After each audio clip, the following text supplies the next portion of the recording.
السلام علیکم ورحمۃ اللہ وبرکاتہ۔ امید ہے آپ سب خیریت سے ہوں گے۔ تو صبح پیپر ہے خلافت بن امیہ کا،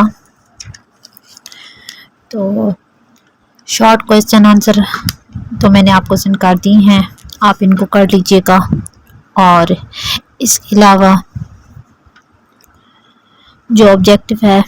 اس میں یہ چھوٹے چھوٹے سوال کہ ہجرت مدینہ کے بعد پہلی مسجد کہاں تعمیر کی گئی ہے، اس کے علاوہ مالک بن نویرہ کو کس نے قتل کیا تھا، خانہ کعبہ کو کس نے مسمار کیا تھا یا مسمار کرنے کی کوشش کی تھی ابرہہ نے، ٹھیک ہے، مسیلمہ کذاب کے حامی لوگ کون تھے، اور خضری کون سے لوگ ہوتے ہیں، اس کے علاوہ غزوہ احد میں کتنے مسلمان شہید ہوئی ہیں، یثرب میں اشاعت اسلام کے لیے نبی صلی اللہ علیہ وآلہ وسلم نے کون سے صحابی کو بھیجا تھا، تو یہ حضرت مصعب بن عمیر رضی اللہ عنہ کو آپ صلی اللہ علیہ وسلم نے بھیجا تھا۔ رسول صلی اللہ علیہ وآلہ وسلم کا جو پہلا نکاح ہے وہ کس نے پڑھایا تھا،